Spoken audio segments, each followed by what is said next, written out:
নমস্কাৰ স্বাগতম জনাইছো প্ৰদীপ একাডেমি ইউটিউব চেনেলটোলৈ আজি মই ডিসকাস কৰিম ক্লাস 7 অৰ জেনাৰেল সায়েন্সৰ বিদ্যুৎ প্ৰবাহ আৰু ইয়াৰ ক্ৰিয়া চেপ্টাৰটোৰ যিখিনি অনুশীলনী আছে এই অনুশীলনীৰ প্ৰশ্ন উত্তৰবোৰ কৰিবলৈ মই চেষ্টা কৰিম ঠিকে চেপ্টাৰ 5 অৰ যিখিনি অনুশীলনীত ফাৰ্স্ট কোৱেশ্চনটো কি দিয়া আছে মই চাও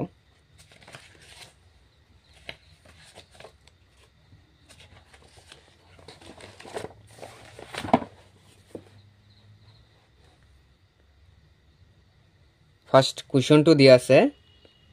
বৈদ্যুতিক বৰ্তনীৰ নিম্নোক্ত উপাদানবোৰ চিহ্ন তোমাৰ টুকাবৈত আকা সংযোগী তাৰ বন্ধ অৱস্থাত থকা সুইচ বাল্ব কুহ দ্বিতীয় অৱস্থাত থকা সুইচ আৰু ব্যাটাৰি এইখিনিৰ question number 1 to লিখিব কৈছে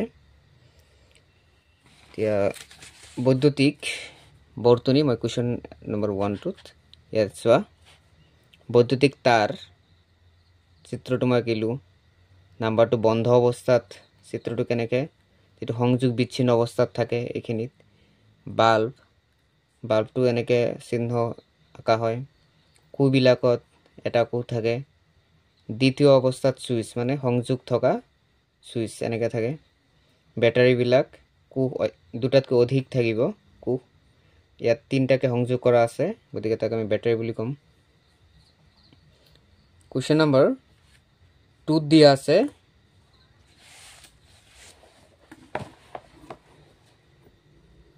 চিত্ৰত দেখুৱা বৰ্তনীটো বুজাবলৈ এটা বৰ্তনী চিত্ৰ আকা ইয়াত চিত্ৰটা দিয়া আছে চিত্ৰ 5.21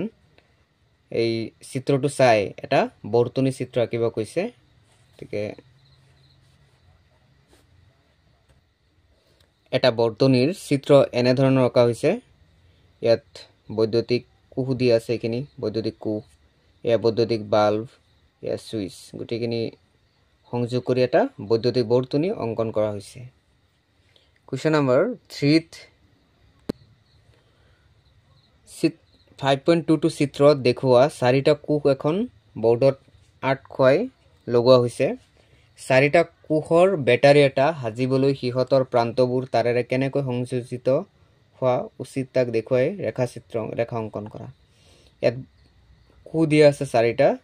কেনেকৈ সংযোগ কৰিম আমি ইয়াত ব্যাটাৰি কু কেটাৰ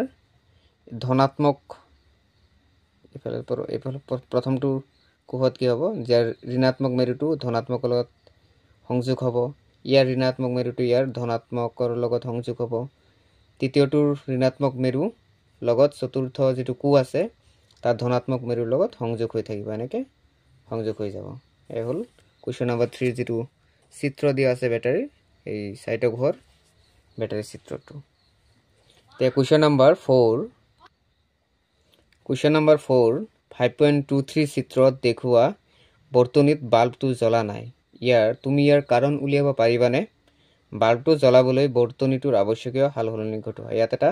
বৰ্তনী দিয়া আছে যেটো বাল্বটো জ্বলি উঠা নাই ইয়াৰ মূল কাৰণটো কি আৰু কি কৰিলে আমি বৰ্তনীটো জ্বলি উঠিব তাৰ আনসাৰটো এনেকুৱা ধৰণৰ হ'ব question number 4 ৰ আনসাৰ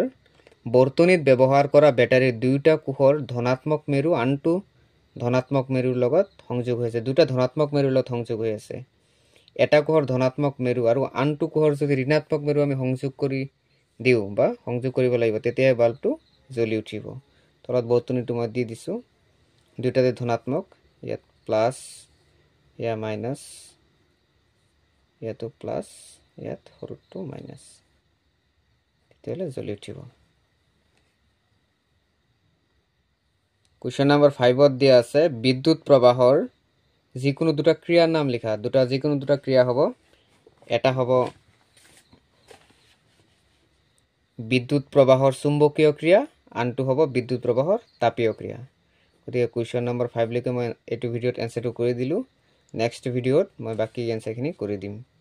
তে ভিডিওটো হেহলৈকে চোৱাৰ বাবে ধন্যবাদ থাকিল পাৰিলে শেয়াৰ কৰিবা ভিডিওটো